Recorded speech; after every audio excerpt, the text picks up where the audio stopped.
Everybody's I here. don't think we do Jill have a flag. Jill disappeared. The echo's really bad tonight. It's really bad.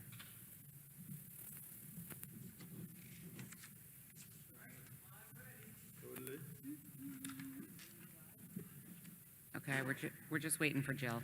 2 seconds. Thank you, Mikey. Look at you. Good job, Mike.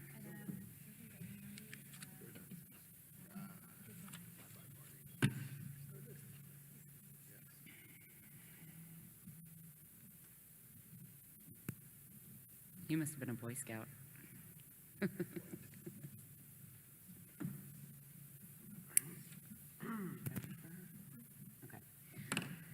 Okay, good evening, everyone. Thanks for coming.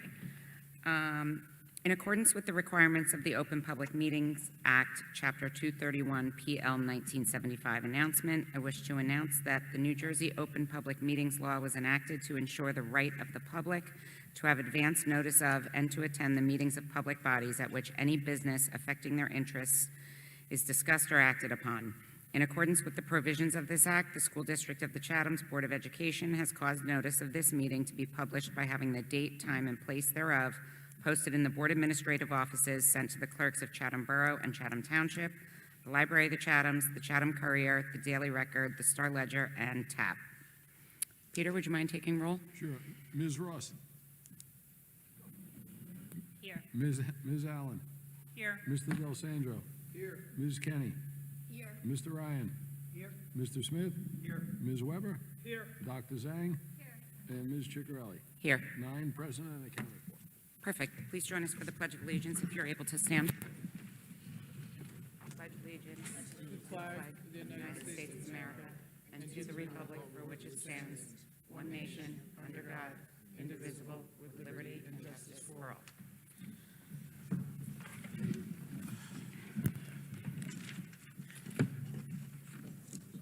Perfect. Thank you so much for being here. I don't have anything specific to discuss at this time, a few things that we're going to talk about in board business, so I'm going to pass it on over to Dr. LaSousa for the superintendent's report. Thank you, Ms. Ciccarelli. So 2 items, one quick, one not as quick. First one is the calendar for next school year. The policy committee met on Wednesday night of last week to discuss that calendar. They did not recommend making any significant changes to the calendar as it relates to school closures and that sort of thing. They recommend looking at the 25-26 calendar to start implementing or discussing potential changes to that calendar. So we'll do that in upcoming meetings, but there are 2 minor adjustments on the calendar for next year that I have in front of you that we have on the agenda. The first one is to add a day for staff after the school year ends for students. So if you look at June 16th is a Monday, that would be a staff-only day. And the timing should be good because, of course, that'll be the 2 months ahead of the reconfiguration of some of our grade levels. And then the other adjustment is to essentially flip Columbus Day and Election Day from the standpoint of professional development. So we would have students in school with us on Columbus Day, but on Election Day, which is a general election, and we have a couple of different polling locations in the district, we would close schools for students on that day and have professional development going for staff. So that is the calendar that we're recommending later on in the agenda. And then the only other thing I want to mention with respect to calendar is this year's calendar. We still have 2 days left for inclement weather school closings. It's a little bit premature to, I think, alter the calendar formally, but we would, if we get through spring break and we don't have any unusual weather events that cause us to close school, then we would have school be closed on the Thursday and Friday before Memorial Day weekend like we customarily do. So that's something that I may have to communicate out prior to our next board meeting because our next board meeting doesn't take place until April 29th. Perfect. Okay. Anybody have any questions for Dr. LaSousa? Okay, moving on. Peter, for the... Well, next bullet for me Oh, you're is not the done. Sorry. preliminary budget, which we are required to adopt and submit to the county at this meeting. So I'll just ask you to make your way into the seats, and I'll move forward. Cole? Yes. It's not you. Yes. You may.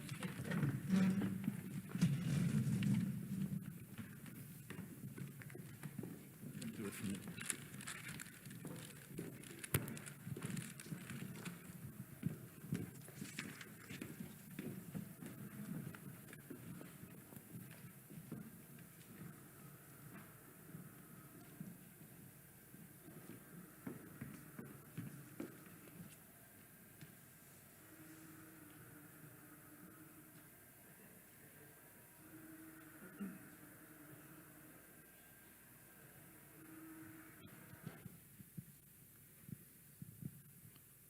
All right, thank you.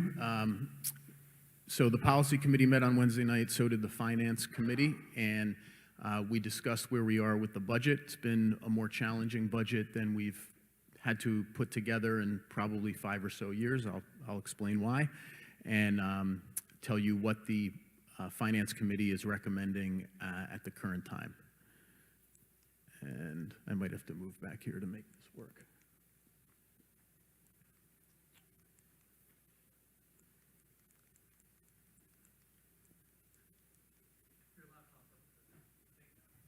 Oh, there it is. All right, then I might have to move. I feel like Phil Donahue.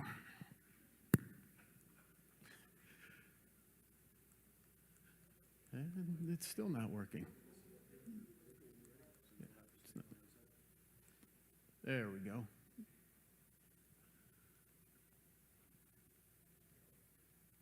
All right, this is wonderful.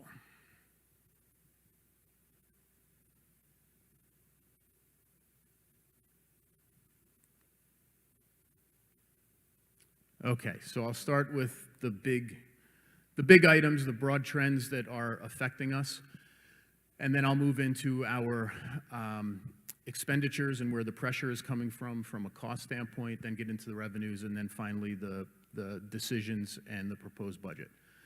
So first of all, broad trends on the enrollment side. We are in the midst of kindergarten enrollment right now. We've registered 213 students for next school year. These are all of our current grade levels today, K through 12. And of course, in kindergarten, we always bump up into first grade when we welcome more students who are in private kindergarten settings now.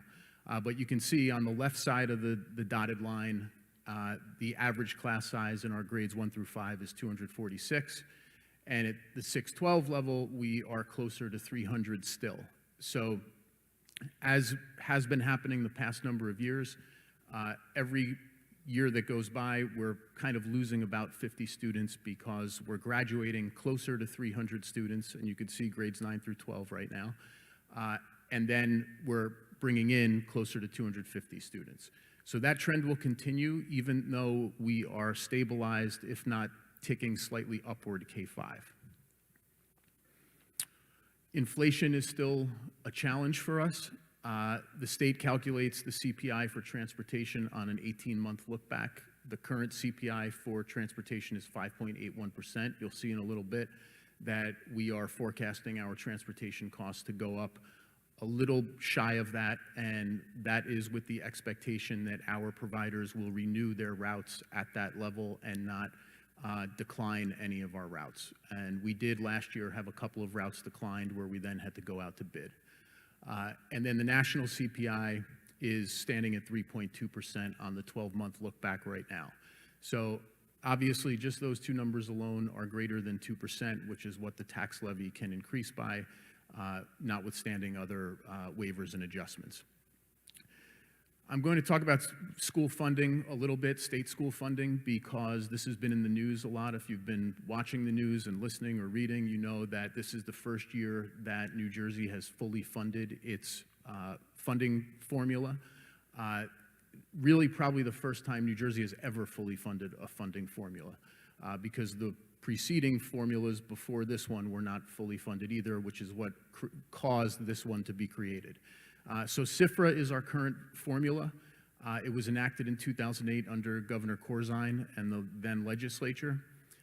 But because we had a financial crisis right as Governor Christie was entering office, Governor Christie abandoned the formula and never applied it in his time in office.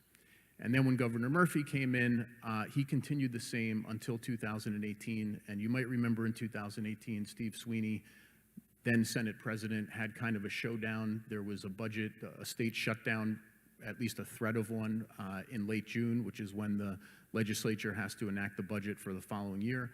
And a law that's called S2, which you would have heard in the news if you've been following this, took effect, or at least was enacted. And S2, the purpose of S2 was to return New Jersey to SIFRA and run SIFRA according to how it was meant to be run. The reason why it hadn't been run in 10 years, and the reason why the legislature at the time created a 7-year ramp to get to SIFRA, is because whenever the formula is run, there are some districts that lose money and some districts that gain money. So SIFRA is designed to account for the students that are in a school district at a given point in time. The enrollment of the school district, the demographic of the school district. So theoretically, at least, if you run SIFRA and one school district has lost 10% of its kids in the previous 2 years and another district has gained 10% enrollment in those 2 years, the one that's gaining in the enrollment is going to get more funding, and the one that is losing enrollment is going to get less. So the reason why we have been receiving additional state aid every year in the past 7 years, including this one, is because of S2. It's because of the return to SIFRA, not really a return, but the fidelity to SIFRA for the first time ever. And this year we receive $376,000 more in additional funding. So I'll explain this because it is important, and it will, there are a lot of questions about what happens next. So I'm just gonna go through in quick, like in a boiled down 4-slide thing here, how the formula works. So the first thing that happens, the first thing that New Jersey does is it determines every district's adequacy budget. So the state defines adequacy as what a school district would need to meet the constitutional mandate of a thorough and efficient education. The bare minimum. And of course, in places like Chatham, we exceed the bare minimum. So the minimum, for example, for a high school diploma is 3 years of science, 3 years of mathematics. Most of our students take more than 3 years of science or 3 years of mathematics. Or 2 years of world language. Most of our students take more than 2 years of world language. But it determines what is the minimum cost to educate a school district students according to the state minimum standards. And it does that by looking at the total enrollment. So obviously it takes more to educate 10,000 kids than 1,000 kids. But it also looks at the grade levels that are present in a district.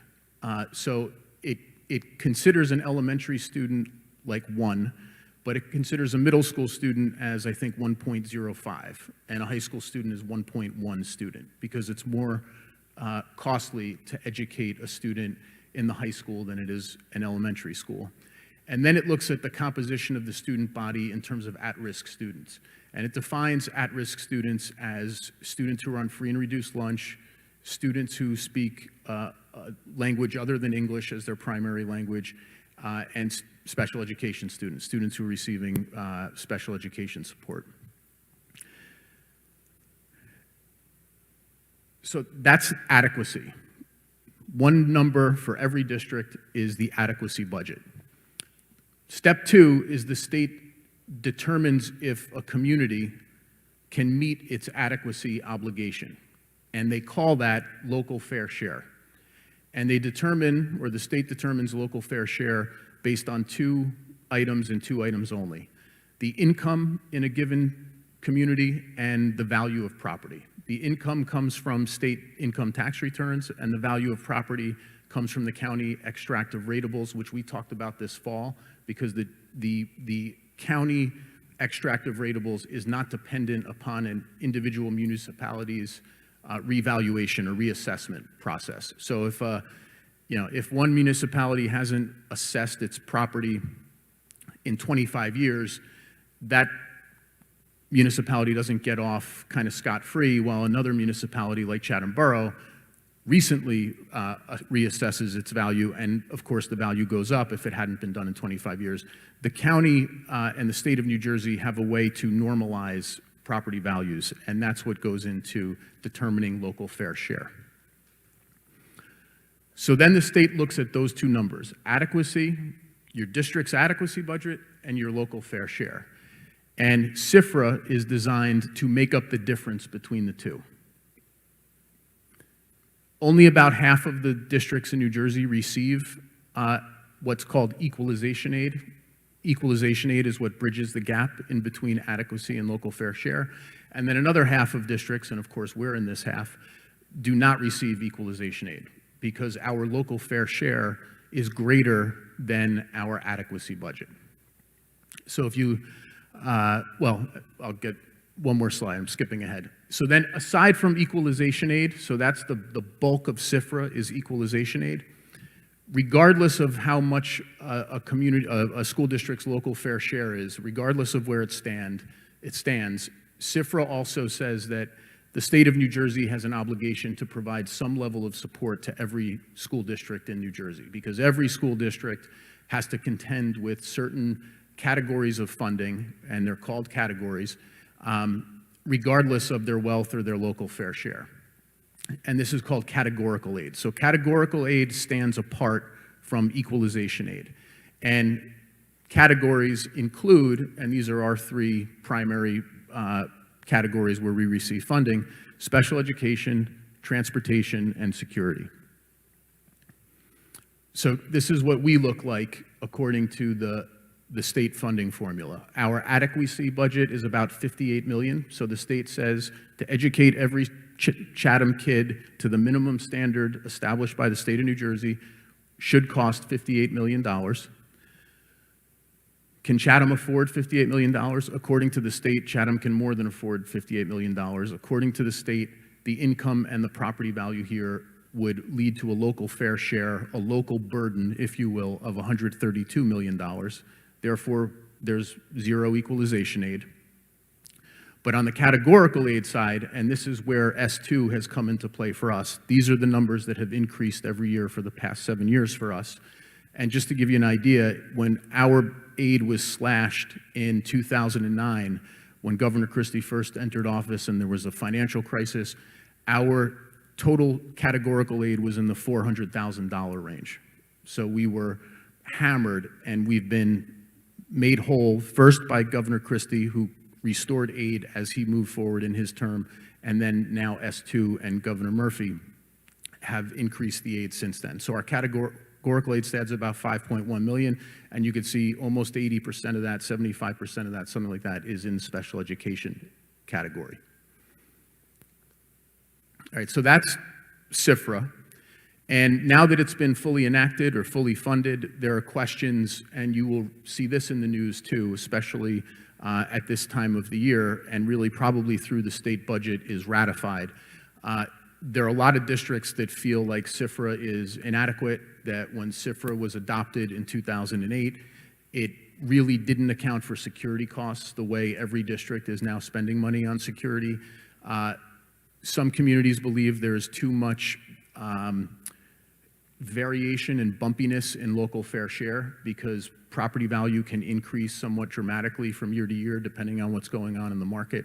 So there's a lot of talk now about what's going to happen next with CIFRA. And we don't know, but we will see in the coming years. So that's the state aid side.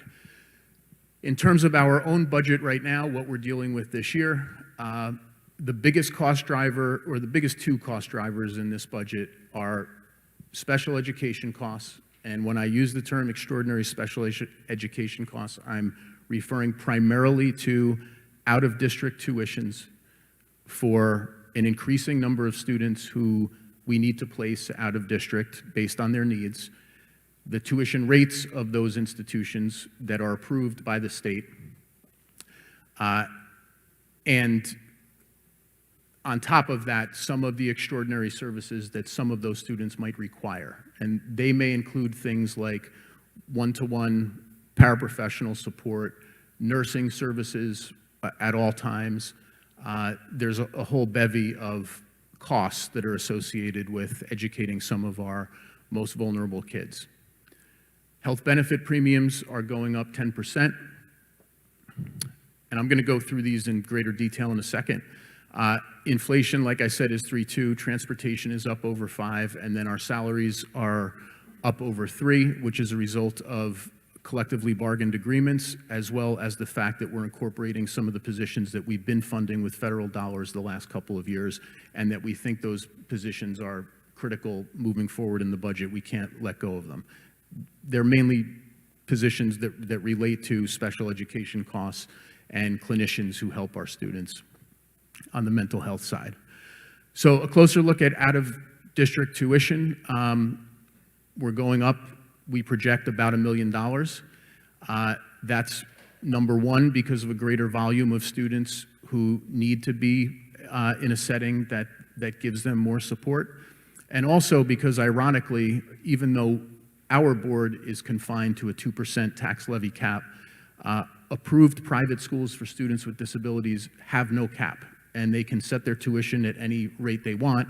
And I just did a quick look over the weekend at the 3 schools that are approved by the state that are the ones where we have the greatest number of placements, and you can see that the increase for one of them is double digits, the other 2 are north of 5%. And there's nothing that we can do about that. The state permits that. And on top of this, it's not uncommon that these same institutions will rebill us in the middle of next year after this budget is set with a higher increase, and that also is permitted by the state. Health benefits-wise, we have 2 different things happening at once. So the first thing is that, as you all know, we're in the SHIF, that's the School Health Insurance Fund.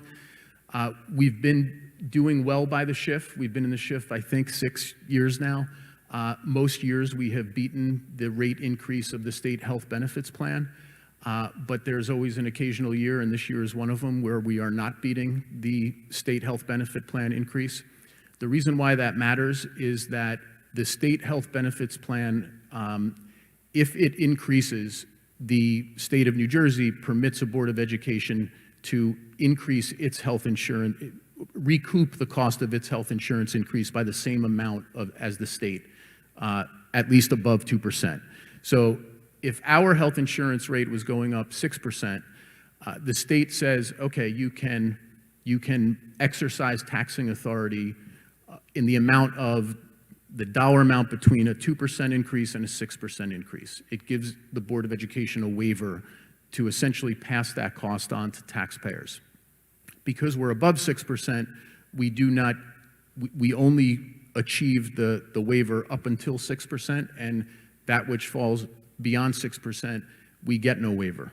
So the only way to account for that is to either reduce items in the budget, to reduce items in the budget. There's no other way to account for that. The other issue that is affecting us is something we've talked about many times, and that's Chapter 44.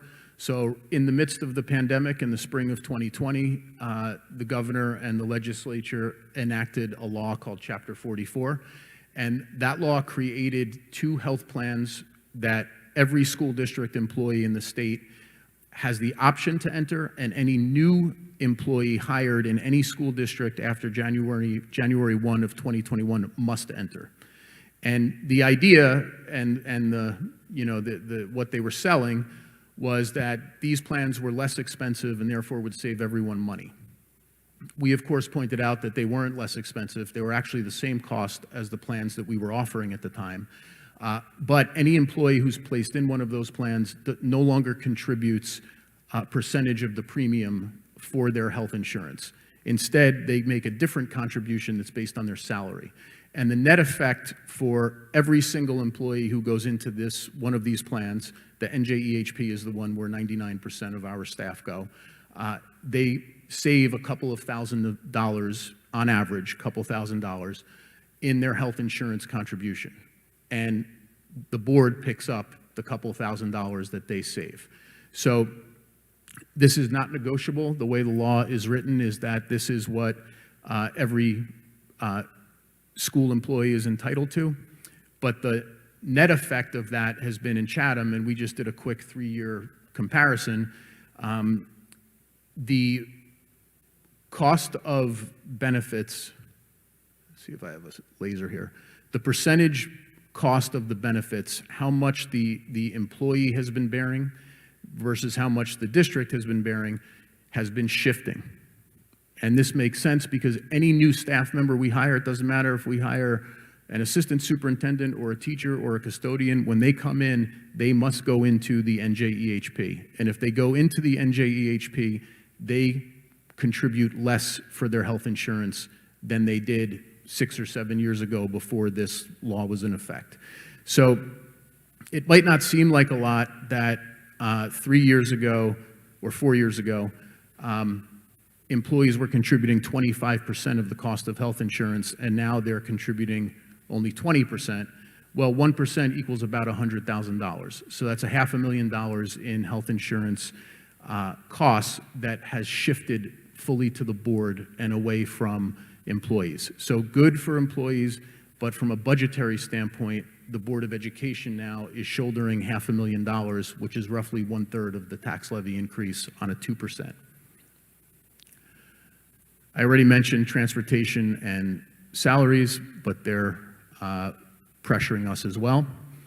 So looking at our major expense categories, you can kind of see, we don't have the percentage increase here, but if you look at health insurance, you can tell that health insurance net costs are going up about $1 million.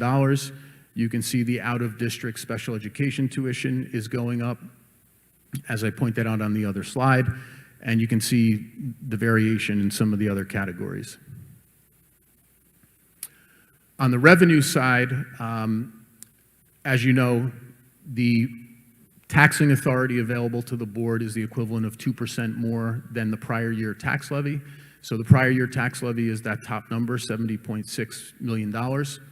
You increase that by 2%, that equates $1.4 million. On top of that, as we all know, there were 2 ballot measures approved in November. That falls into the base budget moving forward. So the new base tax levy, if there were a 2% levy increase, would be the $73,855 number over here. As I mentioned, the health benefits adjustment that the state permits our Board of Education is about $413. And then something that I haven't touched on yet, but that we all know about from prior years, is that anytime a school district, a Board of Education, approves a tax levy that's below what it is permitted to approve, that taxing authority that the board left on the table stays good for 3 years, and a Board of Education can tap into it 3 years moving forward. So last school year in particular, the Board of Education left about $1 million, a little more than that, on the table, didn't utilize it, and that's mainly because on the health insurance side, the board, the school district of Chatham's did better than the state health benefits plan. So because the state health benefits plan went up, I want to say something like 15% last year, though I don't remember, don't hold me to that. But if it went up about 15% and our plan only went up 6% or whatever it might have been, that difference then is considered banked by the Board of Education. And the Board of Education keeps it in the bank only for 3 years. It expires after 3. But because we have a couple of years of banked cap, there's another $1 million, 1.172, that is sitting on the table that the board could use. There are also, of course, priorities and ongoing needs that we have in the district.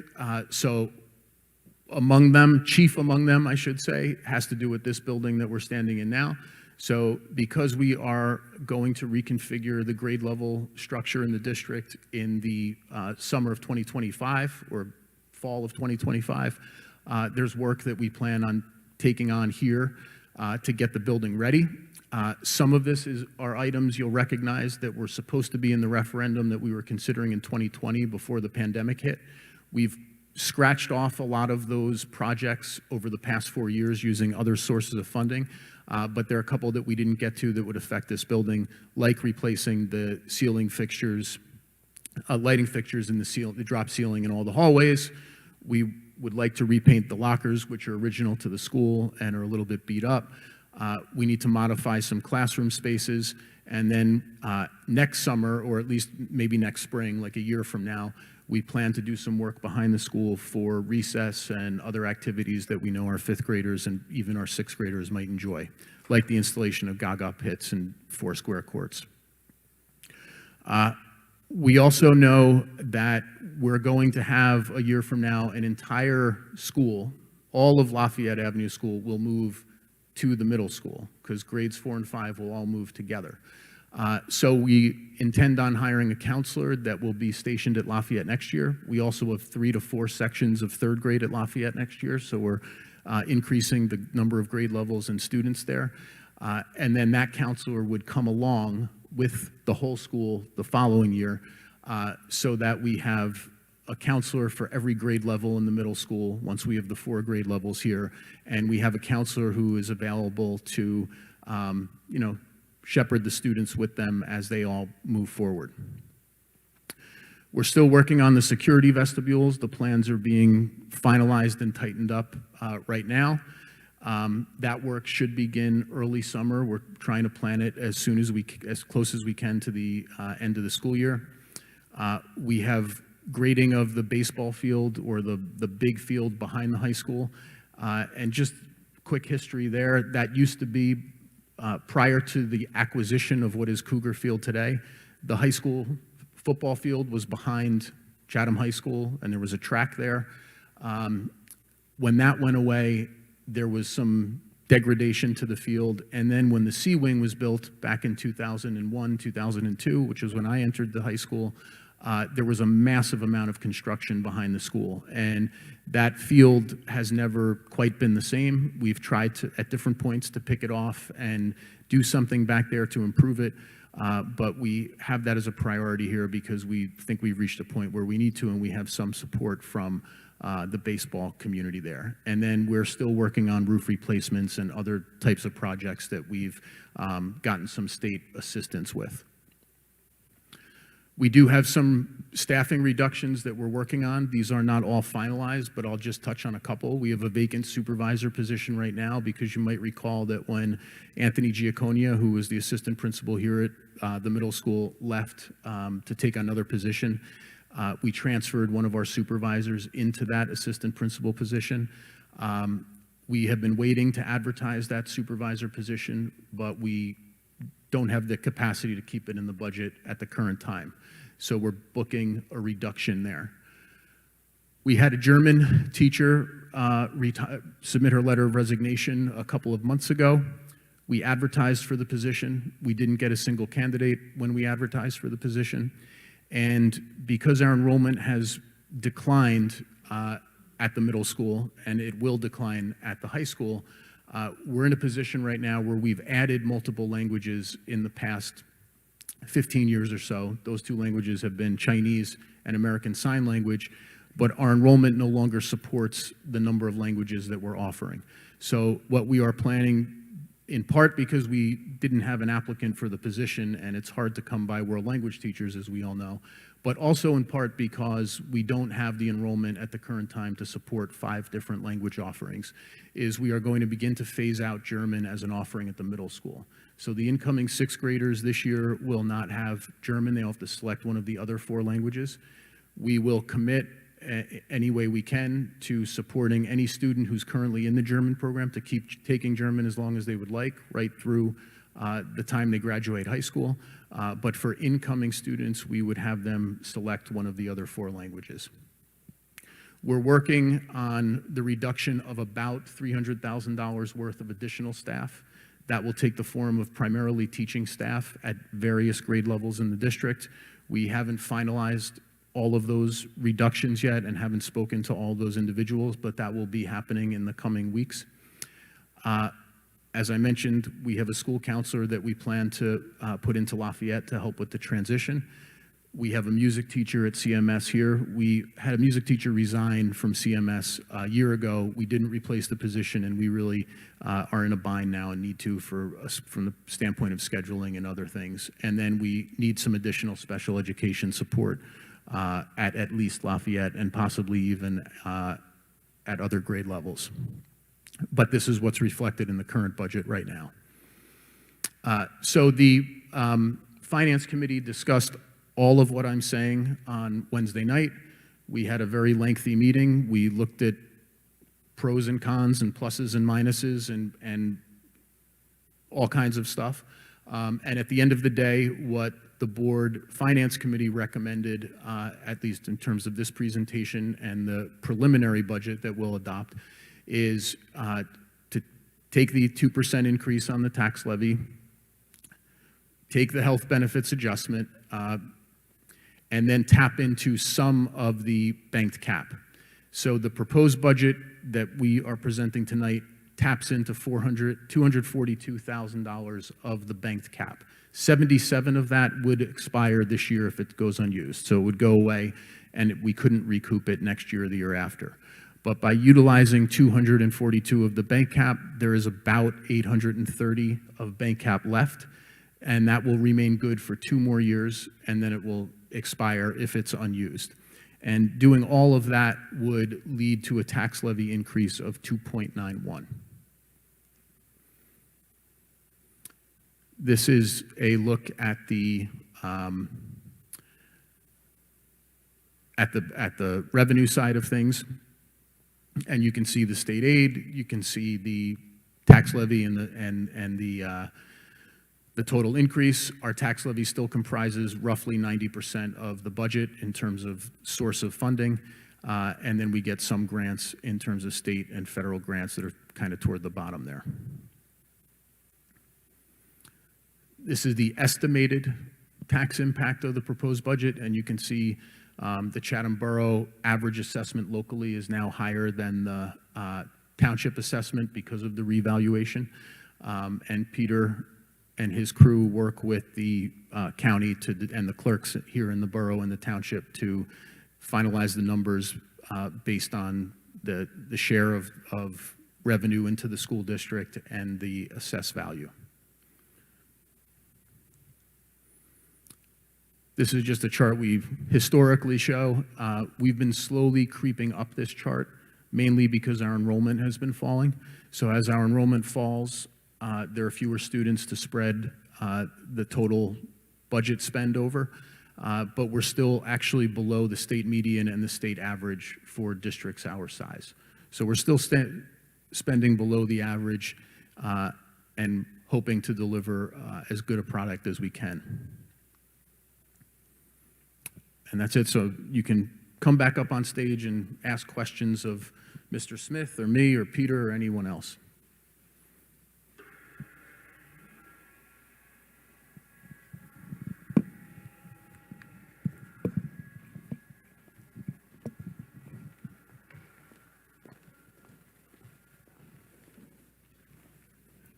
Assessed value figure into the whole formula.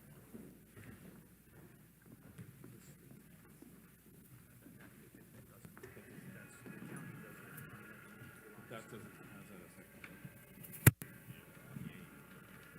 It doesn't. Oh, so we don't, okay. So we don't get that kind of.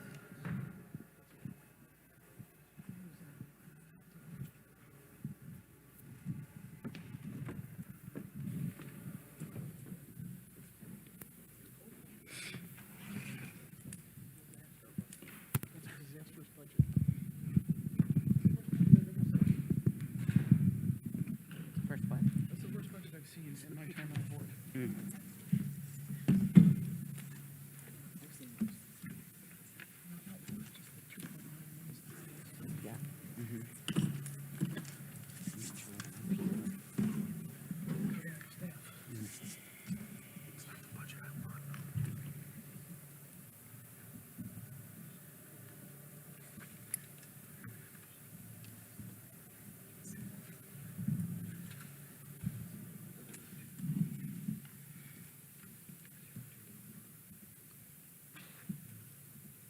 I know we're all in shock. Anybody have any questions, comments?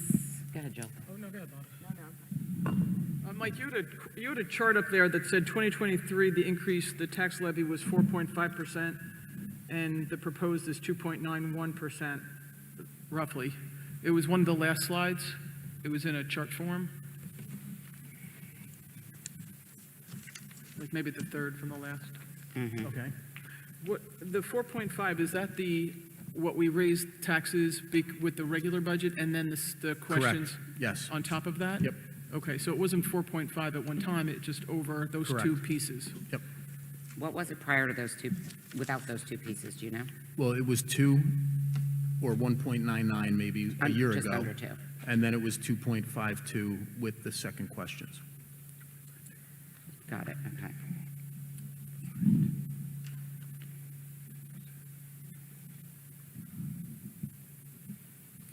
Did you? I did. Oh, okay. I have a quick question. Can you hear me? Yes? Okay. All right, so there's a lot to unpack here, but I guess I'm trying to wrap my head around the extraordinary special ed increase of 25%. How do you forecast something like this going forward? And is there anything we can do as a district to keep more students here than sending them out? Maybe the paraprofessionals now having benefits, or is there, any solution there? Because this seems, it seems like a blip, but how does the finance committee think about that going forward? Well, you have invested a lot in building programs that do keep more kids in district, and we have more kids with a greater range of needs than we've ever had that we are maintaining in district. But we have more students moving in and coming to us with more needs. And you know how we've been opening preschool classes over the last 3 years or so. We have kids who are coming at 3 years old, and some of them we can keep, and we can keep their whole time here, and other times we just can't. In terms of projecting that, the only good thing there is that Dr. Sortino's been so good about submitting the application for extraordinary aid, which we get reimbursed some portion of that at the end of the year. I think just off the top of my head, 3 years ago, or maybe it was 2 years ago, we had something like $516,000 returned to us in extraordinary aid. Dr. Sortino brought that number to 1.3 million last year. So when we have extraordinary programming necessary for students, Dr. Sortino is meticulous about tying the needs of those students to the costs that we're bearing and then submitting them to the state for reimbursement. But it's a challenge that's bigger than any of us. A lot of districts are dealing with this. There are a lot of calls for the state to change how it's funding extraordinary special education costs because because transportation isn't even included, is not eligible for reimbursement. But it's a gigantic burden. Dr. Sortino, what would you like to add to that?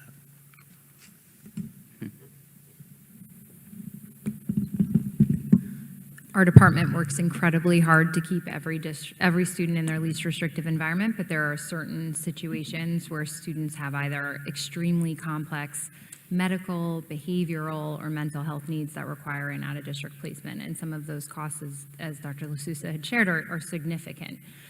We're constantly examining what services we can provide in district to try to either bring some of those students back or maintain them, but ultimately there are students that unfortunately require a more specialized setting than we're able to provide them with.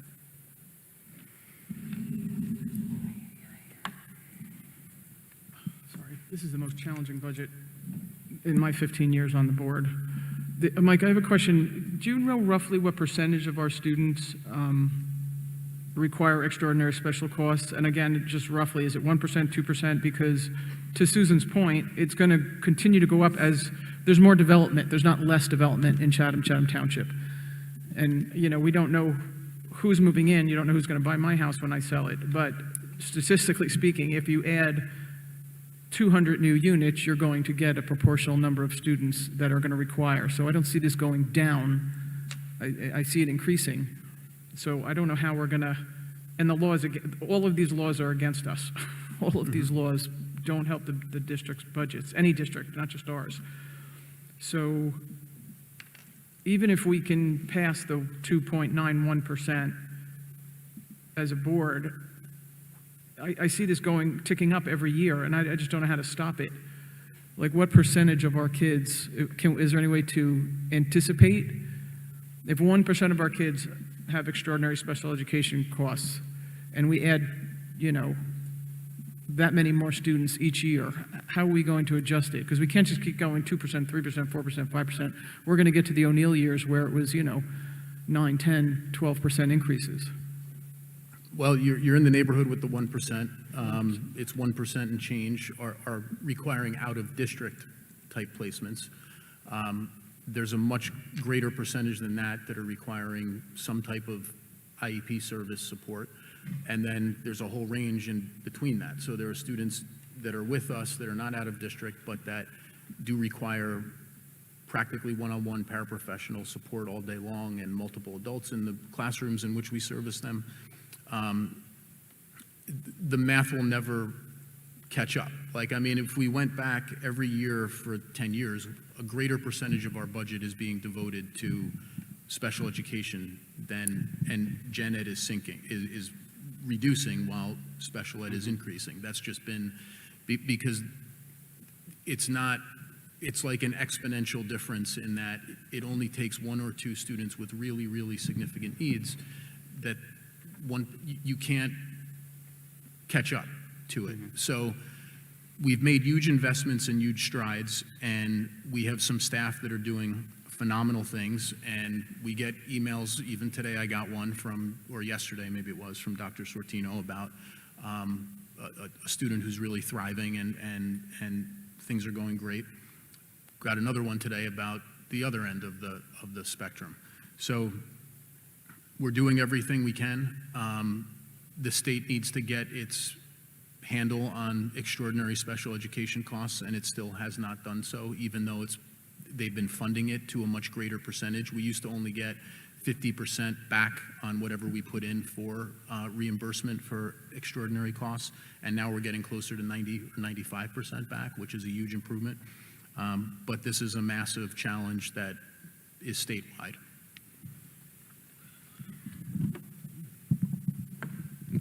Can you comment on how come our health insurance costs went higher up than the state? I don't know. I can comment a little bit. And like I said, most years since we've been with the shift, we've beaten the state, so we can't beat the state every year. What our broker told us and what other superintendents have told me who are privately insured is that our medical premium increase was about the same, about on par with the state increase of 6%, but the prescription costs are about 15%. And what's driving prescription costs industry-wide are the new weight loss drugs, that they're extremely expensive. They're being prescribed to a much wider set of conditions than they initially were prescribed for, and they're life-changing and life-altering and doing a lot of good for the individuals taking them. So because they're so costly but are becoming much more prevalent, it's just blowing a hole through prescription drug costs, and the premiums are showing it now. And is that something that we negotiate with the broker in terms of what's covered and not covered, or? Not really.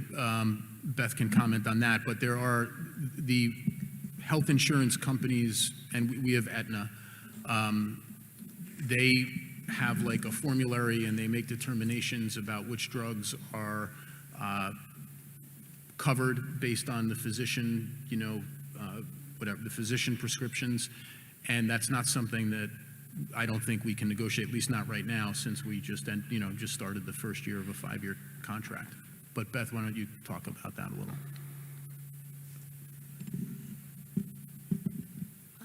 Excuse me, agreed. And we are also bound by an equal to or better than provision in the contract, which also, creates a complicated situation when trying to negotiate on such a granular level.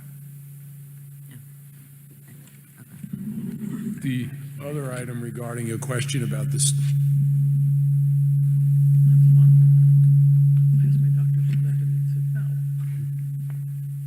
about the state benefits, is the state kind of did an average between their increase for their EHP and Garden State plan was less than their increase for all the other plans. and they took the general average, which came to 6.2 or 3%, and applied that across the board for their benefits, but their non-EHP plan went up in the tune of 15%. So the state took the average to, I guess, control what they can fund to the districts, or will fund to the districts. So.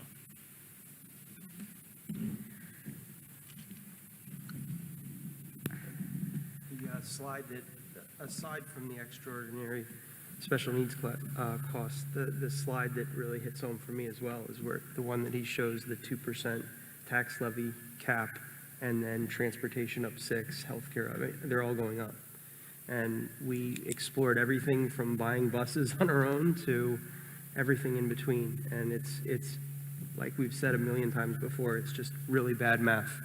2% revenue, higher costs. Nothing we can do about it. Some of it's state regulated, Yep. most of it.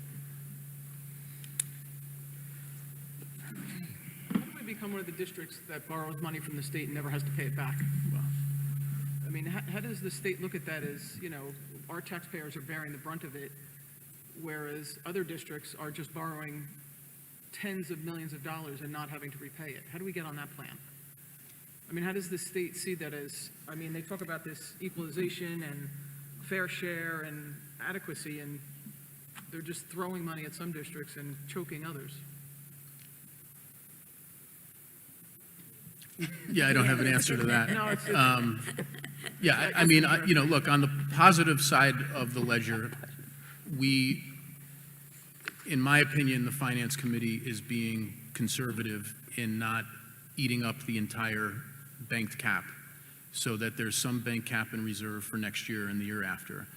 The way districts get into doomsday scenarios, and you see this in the news, you'll probably see it in the next month, where they're slashing 45 positions or 50 teachers because they are so, you know, they're $2 million in the hole and they can't get out, is that they don't have the ability, you know, they eat up what they can and they don't make certain adjustments. We're not at a doomsday scenario yet, but we are definitely, and I mentioned this like a year ago when I was talking about the teacher shortage, the cost of hiring and retaining a teacher is going up.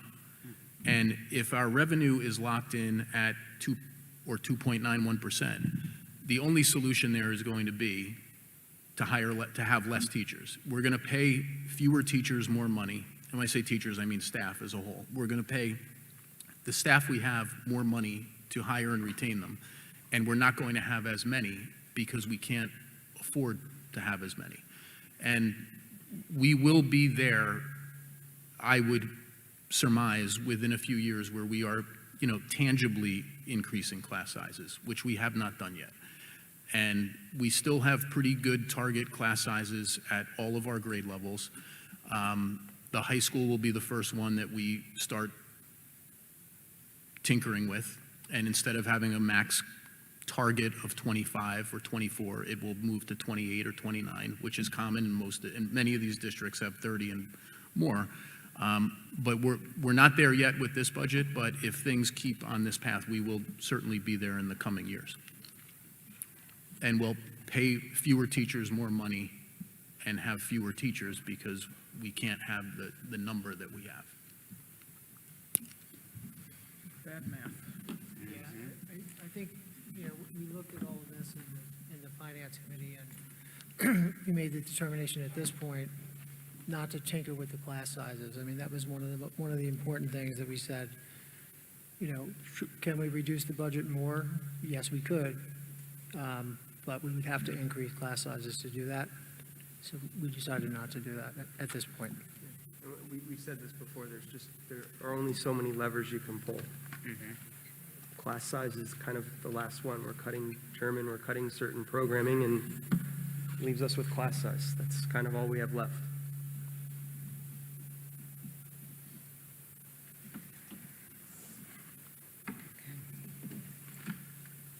Anybody else, any comments, questions? I just want to say one more thing in terms of special education. I think people are going to be shocked by looking at those numbers, but what it doesn't show is Dr. Sortino's and her staff you know, the job that they're doing, actually bringing kids back into the district, right? Those numbers don't reflect that, but, you know, that's happening. So that combined with more paraprofessionals, we hope, you know, you got to predict it's going to get worse, but we think it's going to get less worse because of some of the other things that we're doing.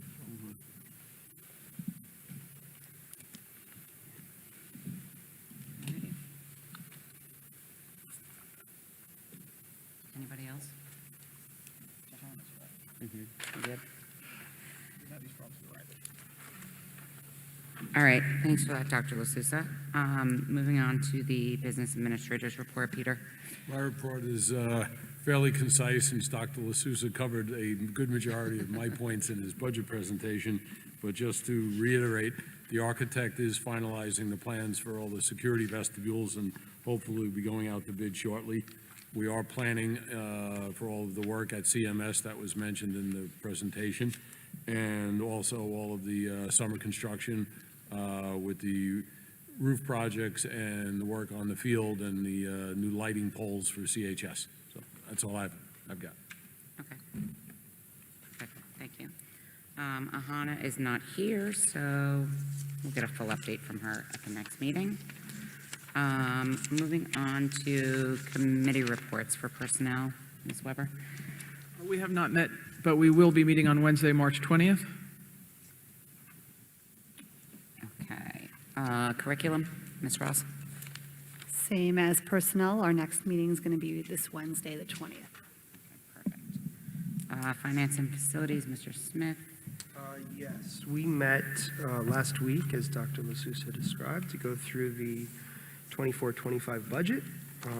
In addition to that, we spoke about CHS sport funding for 24 and 25, including sailing, paddle, and girls ice hockey. We also spoke about full-day kindergarten and what the tuition would be. We came to an agreement that $5,000 would be the number for full-day kindergarten, and we moved that to the 24-25 budget. Our next meeting is, Peter? 1 second, sorry. In a couple weeks, I think.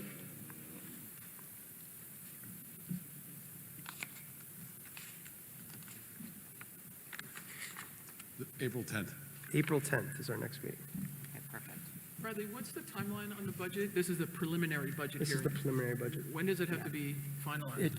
The preliminary one goes to the, Dr. LaSusa, can you remind me of the timeline? Yeah, preliminary goes to the county after tonight. Right. They go through it and are in communication with our business office. And then the final budget has to be adopted on April 29th.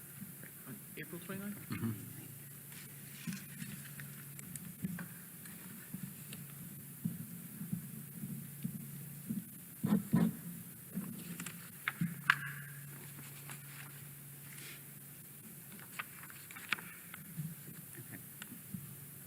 Perfect. Policy and planning, Mr. Ryan? Policy and planning met on March 13th. As Dr. LaSusa mentioned, we made an adjustment to the school calendar for 24-25, which would eliminate Columbus Day and give the students off on Election Day. It is a presidential election year. You might recall we did this in 2020 as well, where we did not have school on Election Day that year. We also discussed a couple of versions of the calendar for 25-26. We will still review, I think there was a suggestion about discussing moving the calendar days off to federal holidays. We didn't address that in this meeting, but we may continue at subsequent meetings to look at that as well. We had a tuition student request that we reviewed and a residency issue. And also we talked about a couple of kindergarten appeals. Appeals? Appeals for waivers to tuition for kindergarten for Got it. families in financial distress. Got it, okay. Perfect. Okay, great. Anybody have any questions for Mr. Ryan?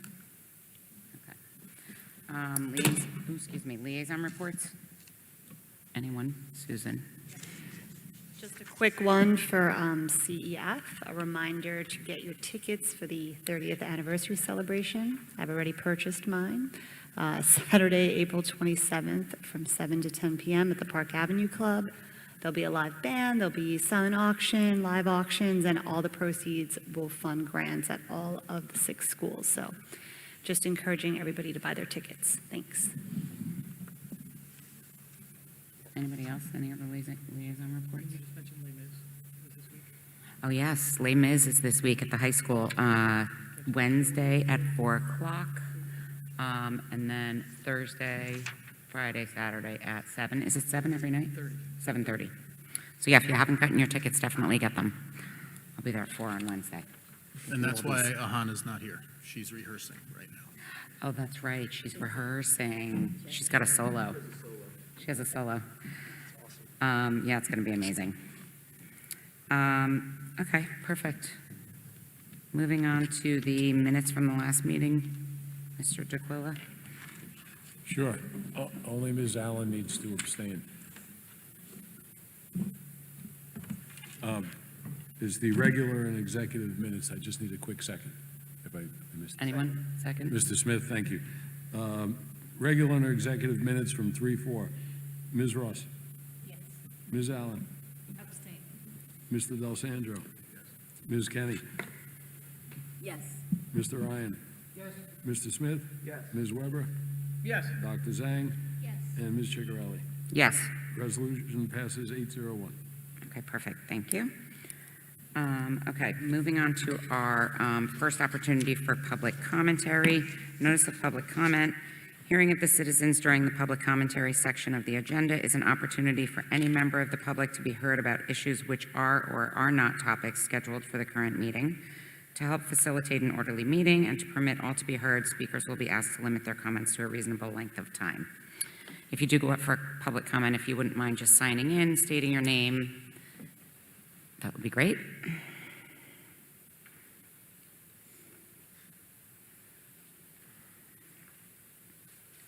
Hi. Hi. I'm Alex Garvey-Friel. I have 4 children within the districts here in Chatham. I wanted to come before the board to address the kindergarten 2024-2025 funding, et cetera. As you know, I'm also representing several moms that have been here throughout the last year talking about full-day kindergarten. So on behalf of those parents, we are excited that there will finally be a full-day offering for enough seats for all of our incoming kindergartners for next year. This will put us in line, albeit as you guys know, late, to the other 97% of New Jersey that offers full-day kindergarten for all of their students. That said, I'm still very disheartened to hear that as a result of the full-day offering for all, it's at the expense of not having a free day offering for any. I find it unacceptable. I think it's unacceptable that families have to come before the board and bear their financial distress in order for their children to qualify for free public education here in Chatham, New Jersey. I find it unacceptable that there are only several families that I can think of or know about that offer or receive free lunch, which I think was one of the hurdles that had to be met in order for you to have free kindergarten. So I'd love clarity there. I'm concerned as a mom that every kid has to pay $5,000. I'd like to understand clarity on where that number came from. I know it was $7,000 previously. As a mom of multiples, I'm even more concerned that that means that parents who have 2 or 3 children in the kindergarten incoming year will be paying $10,000+ a year. And I'm just, would again, like clarity on how we came to that. The surrounding towns, New Providence, Madison, Summit, from which I grew up, etc., they all offer free full-day kindergarten. How come despite our taxes, which are in line and in many cases above those surrounding towns, we're still unable to offer free full-day kindergarten to some of our youngest students? In fact, as many of you guys may know, New York is offering or working to offer free preschool. So it feels a little out of touch It feels like a little undervalued, and it feels extremely, like I said, out of touch in terms of the area. I know funding was discussed. I know it's extremely complex. I know there's so many options and things on your plates that you guys have to make sure all of our children are met. However, last year we said we were holding aside $500,000 to pay for security. I'm just curious, now that we've pushed for the residential taxes to increase indefinitely to pay for the security vestibules, which I voted yes for, what happens to this new approved funding once those vestibules are paid for? How are we going to allocate those funds? Could we make a commitment that we could allocate those funds to free full-day kindergarten in years following? Or is this the BOE's stance going forward, that despite all of our tax dollars that residents are putting towards education, that taxes will still not be allocated towards our kindergartners, that states around us will start paying for free full-day preschool, and we'll still be working on paid kindergartners? Thank you.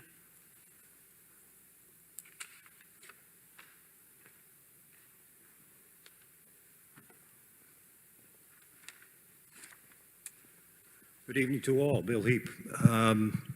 First thing is, do you think it might be a good idea to have a presentation on the special needs situation? What the politics of this is? This is a statewide problem. It's a massive problem. Everybody's aware of it. Who's for it? Who's against it? Is anybody doing anything about it? It might be nice to kind of have that presentation, because this is not something that just happened yesterday. It's been ongoing. We are under one-party rule down in Trenton. They can do anything they want. It seems that somehow this is not a priority on anybody's agenda. And we have folks in the special needs community here who might want to weigh in. And we can get all sides of the situation, because this is clearly not going away, and it's only going to get more expensive. Second thing is, I'm going to take issue with previous commenter. My feeling is you have spent the last half hour, 45 minutes, painting a pretty bleak picture of the budget. We are in a situation where we have the right to charge for a service that is not mandated. We have a product that everybody wants.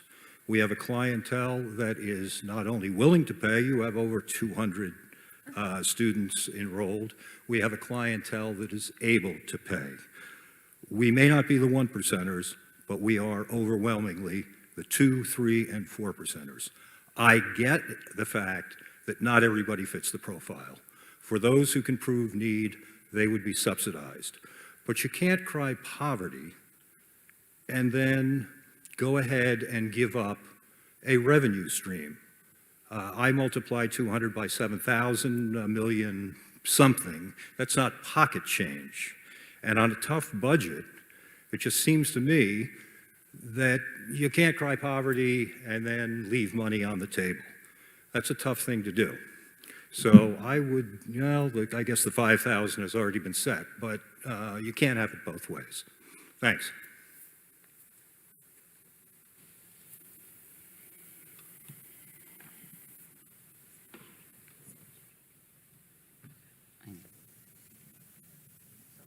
Okay.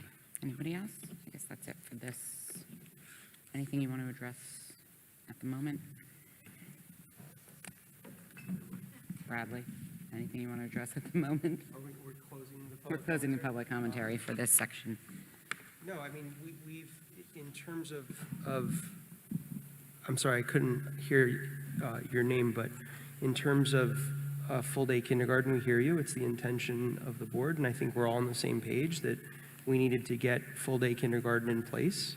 Unfortunately, due to the budget, we can't afford to give it for free yet. It's our intention to try and get there at some point, but given the current budget pressures, we have to continue to charge for it.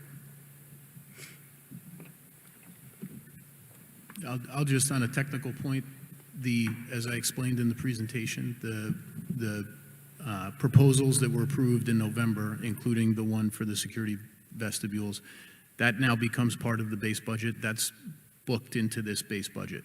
So in terms of allocating money towards full-day kindergarten, like Mr. Heap just said, we'd have to reduce $1 million someplace in order to bring full-day kindergarten on for free. So the reduction of $1 million would be staff, and probably just about entirely, because that's the primary recurring cost that we have in the budget, and that would affect students across the district in other ways. So the Finance Committee discussed all of those kinds of variables.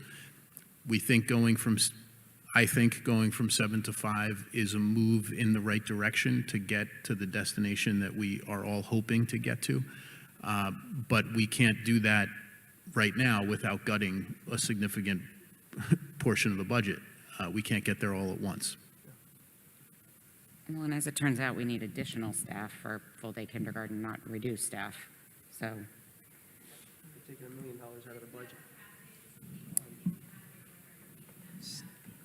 But to address, can I address Mr. Heap's comment?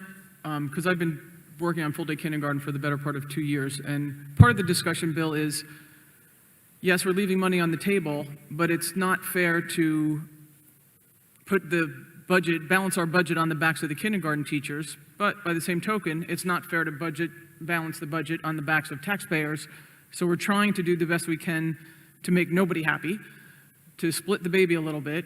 And, you know, the kindergarten people aren't happy about paying tuition. You're furious that we're not charging $20,000. So we're trying to meet in the middle and do the best we can. And I challenge you, I disagree with you most of the time, but I disagree with you on that we can't cry poverty when our expenses go up 10, 12%, and even if we took every bank cap and blah, blah, blah, we cut every year. We cut, our expenses go up. You know, I know you know this because you've been doing this, you run your own business. It's a balancing act, you know, and we felt it's not fair to the kindergarten parents to shake them by the ankles and balance our budget. By the same token, we know that there's a lot of residents on fixed income that we can't push it all off to them as well. So we do hear you. We hear both of you, you know, and the best negotiators, nobody leaves the room happy, and we understand that nobody's happy, but that's the balancing act that we're trying to do. And we've always said it's a public education. We're trying to get to free. We just don't have a path forward this year or next year. But hopefully we're going to keep reducing it, and Bill's going to come yell, and I'm okay with that. But I just wanted, there's some history behind that. But, I mean, to raise $1 million, as Dr. LaSousa said, we would have required cutting 16, 17 teachers. Which we're not willing to do. Which we're not willing to do at this point. I mean, flat out, we're not willing to have 35 kids in a class. Right. We're not willing to tax our excellent teachers more than they already are with unfunded mandates. And then if you put 10 more kids in a class, the quality drops. We're not there yet. Oh, and I know, and sorry, your other point about the money raised for the security vestibules, we were very clear when we raised that money that will go towards security expenditure in future budgets. Which we're already putting out, 800,000 plus. Yep. Right out of our budget now. That's right.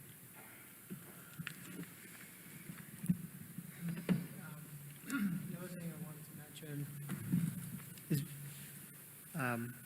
acoustics are not really good here. Mr. Heap, I didn't hear everything that you said, but you mentioned something about special education. And I think that's the key to the whole thing, controlling those costs, right? And the reason that every district in the country has an issue with this is because when Congress passed IDEA, they promised to fund every school district's special education costs at 40%. That was 25 years ago, and they've never gotten above 15% of funding. So if that ever happens, right, we have a lot of folks that are politically inclined here that, you know, can lobby Congress. If Congress ever funds that, that'll ease the burden on every school district in this country. And taxes will go down, and we'll have a lot more programming like we're talking about in all-day kindergarten, et cetera. That's the key to the whole thing. Fund IDEA fully. We'll all be better off.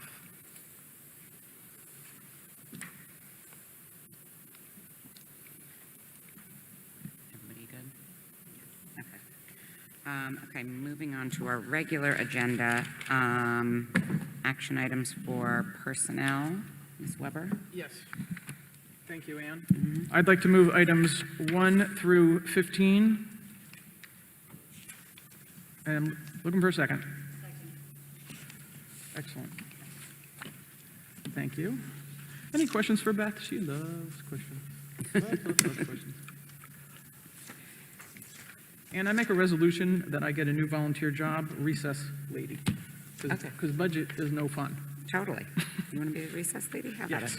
I would crush them at Foursquare. Okay, agenda items A1 through A15. Ms. Ross? Yes. Ms. Allen? Yes. Mr. Del Sandro?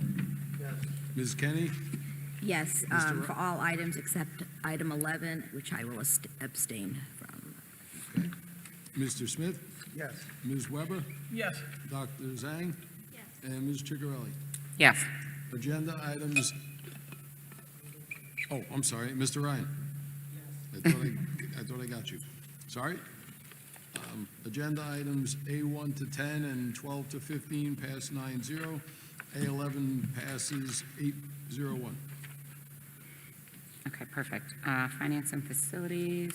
Yes. Mr. I Smith? would like to move B1 to B9, which includes B2 is the preliminary budget that Dr. LaSusa went over, in addition to donations from the Lafayette PTO, the middle school theater program, the Chatham Middle School PTO, and a King's gift card bank from Acme. So thank you for those donations. I'll second.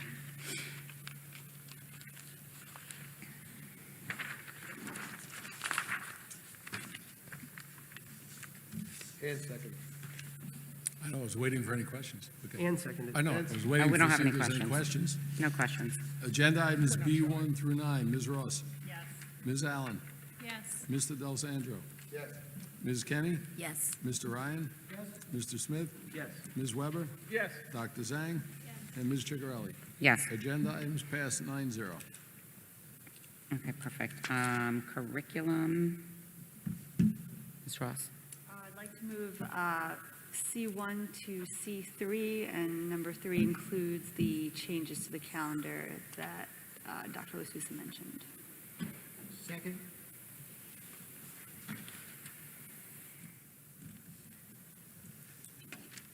Agenda items C1 to C3. Ms. Ross? Yes.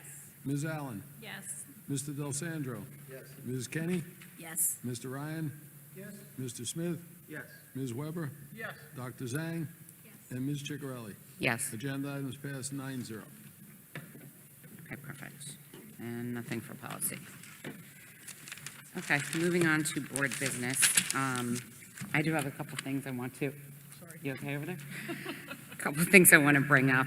The first is I want to inform the public of an intriguing proposal that has come to our attention. Chatham has been approached by the Harding School District to explore the possibility of accepting their high school students, grades 9 through 12, as tuition students to attend Chatham High School. It's important to emphasize that at this time, no decisions have been made regarding this proposal. Harding still maintains a contract with their current receiving high school and has another 2 school years remaining on that contract. So just to set expectations, this is a long process. No decisions have been made or will be made quickly. Before Chatham even considers the proposal, Harding has to first get approval from the county and state authorities. After that, there are many details to be discussed and agreed upon. At the end of the day, this arrangement has to be mutually beneficial to both districts for it to be successful, and that is what we will determine over the next coming months. In addition to myself, I have tasked Ms. Weber as Chair of Personnel and Mr. Smith as Chair of Finance with facilitating any necessary conversations and proceedings as we explore this proposal. We will ensure that all relevant information is gathered and presented to the Board of Education for thorough consideration and discussion, and we will keep you posted as this proceeds. But just wanted to make you aware that we are in very preliminary discussions. Anybody have any questions, comments, concerns? mean- idea when you'll be hearing anything on the next steps, date-wise? Well, you know what, it's out of our hands right now, because we have to wait for, they just, they just proposed it to us, but they still have to get approvals. We have nothing to Do. act Right. on or do, Okay. or, there's really not much we can do. But when Ann mentioned the benefits, the benefit to us is obviously revenue. The benefit to them is a quality education, continue a quality education. They have a quality education now. We're located, adjacent to the town. But there's a lot to iron out, so, who knows if it, how it unfolds. But it's interesting, like Ann said, I think it's an interesting proposal. There's no other way to get revenue, and this is the first time, we've been able to gain some revenue. And we've been asked in the past, and we've always had to say no. This is the first time we are able to say maybe. Right. But it's still a maybe. Remind me, how many kids are currently in grades 9 through 12 out of Harding, I guess, Jill? About 25 kids a grade. Okay. I have a question. And you mentioned that they still have 2 years left in the contract. Does that Yes, mean correct. that they need to finish the contract or they can terminate earlier? Not necessarily. They could overlap. There could be a dual contract, but that all has to be worked out between Harding and their current receiving district. Ideally, you never want to disrupt a student, so anybody that starts at the current receiving district, these students should be able to finish there. Right, if they choose to. Right, if Yeah. they choose to. But they also may have an option to go to Chatham as well. And Sally, some of their students go to private schools because they've never had a high school, their own high school. That may change. Right, Maybe that more number kids will could come to change, right. Chatham. That's an unknown. But there's about 25 kids in their 8th grade-ish, right, Dr. Donahue? It's normally anywhere from 35 to 40, but about 20 to 25 will typically go To the high school. 25 kids go on to the public high school. Thank you for correcting. Anybody else, any questions, comments? Okay, perfect. So we'll see where this goes, and we'll keep everyone posted. The other thing I just wanted to bring up, in case anybody had any questions or comments about the changing of the vote for the board vote from November to April. We discussed it at the last meeting. As Dr. LaSousa stated at the last meeting, the benefit of it, especially for the district, is that, things that are then approved can come to fruition for the following school year. So, for instance, we had these 2 questions passed in November, but we're not going to have the benefit of them until later on in the school year, if at all, right, this school year. So, that's always been one of the benefits of the April vote for school districts, so that they can get things passed and then have them up and running for the following. Yes, I'll give you another example as well. A couple of districts in the past 2 or 3 years have achieved full-day kindergarten by putting it on a ballot proposal in November. And because they weren't offering full-day kindergarten. If we were to put a ballot measure forward about full-day kindergarten, and I know that's not something that this board has discussed at all, but doing it in November, if it were to gain passage, it could not be implemented until the following school year. Right. If it were part of this discussion that we're having now in April, and it is either rejected outright in April or it's approved in April, then it can be instituted in the immediate school year Right. proceeding. So this is an example of the type of item that if it were put on a ballot, it would be dramatically different between April and November. And there would be no downside to putting it on, other than if it's rejected, it can't be incorporated into the budget or asked again for the period of 1 year. Right. Is that, if in the November ballot, then it would take place for the 25-26 school year. But if it took place, the election took place next April, the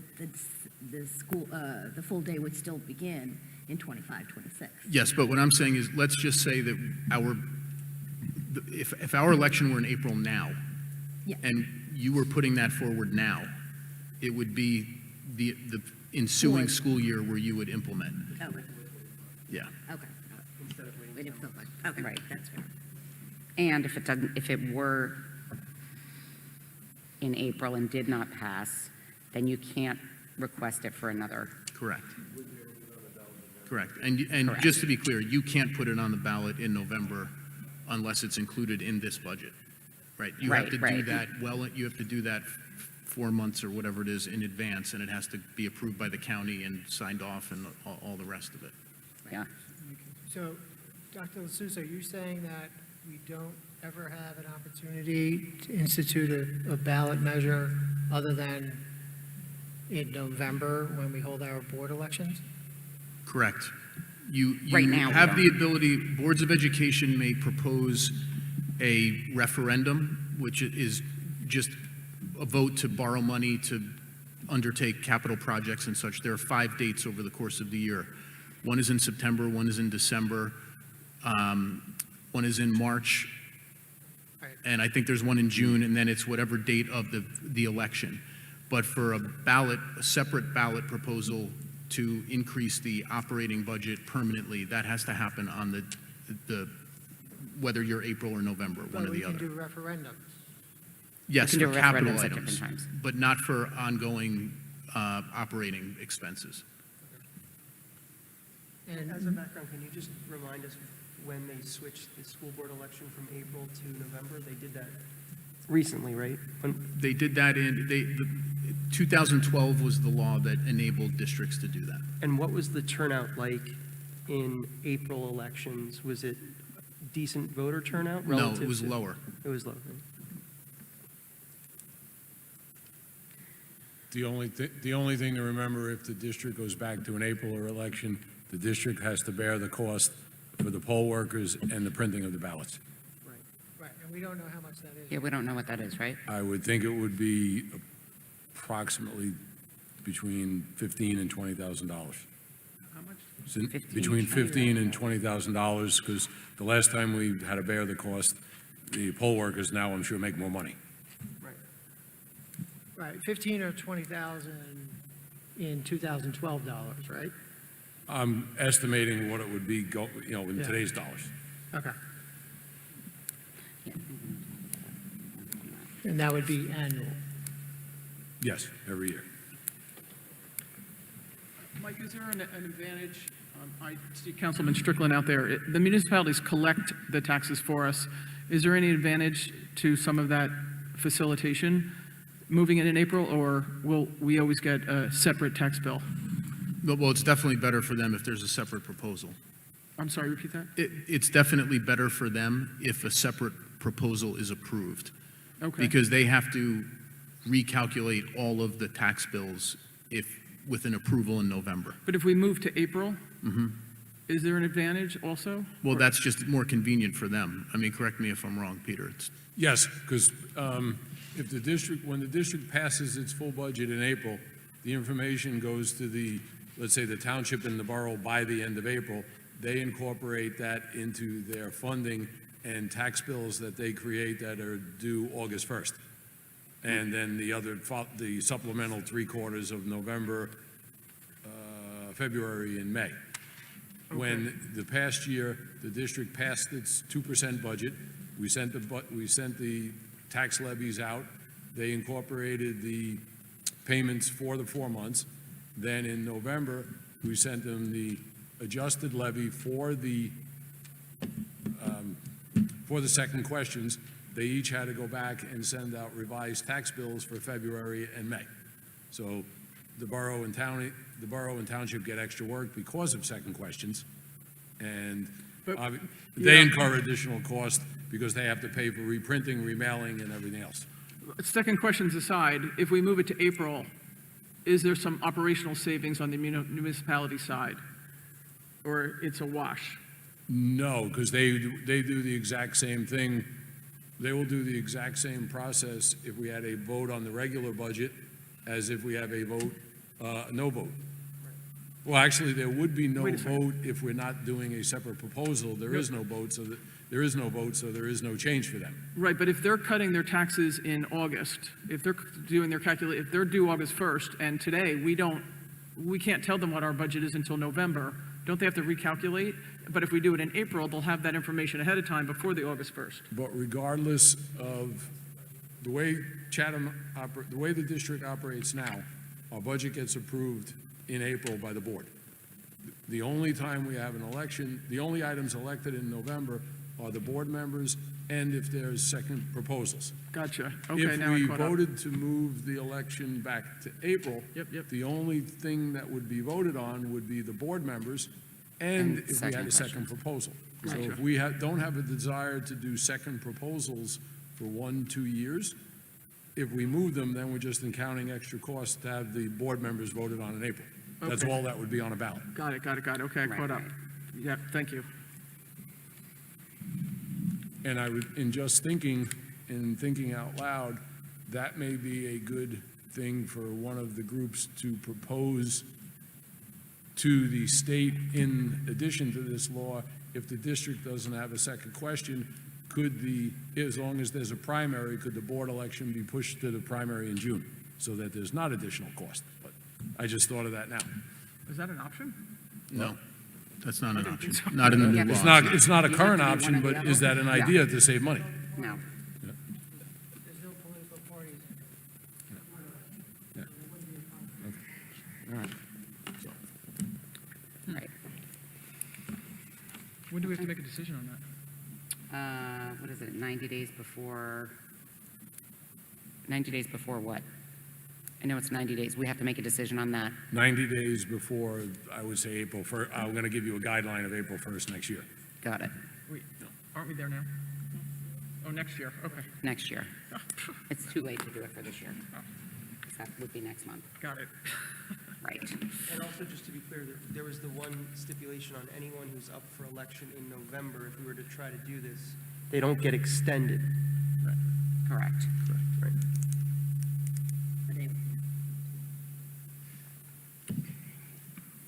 Right. Okay. Any other questions? Anybody have anything else for board business? Okey dokey. Those are meaty enough.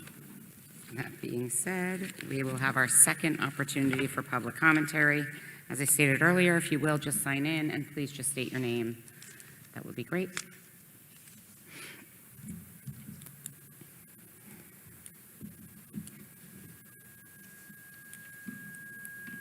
No one? Okay. We will be having an executive session. Why are you looking Action at will me not like be a crazy taken, person? but will be Action will brief. not be taken. Executive session. Okay, perfect. All right, thanks, everybody. Thanks for coming. Everybody gets home safe. We can go out these doors since we're in foreign land. Does that go outside?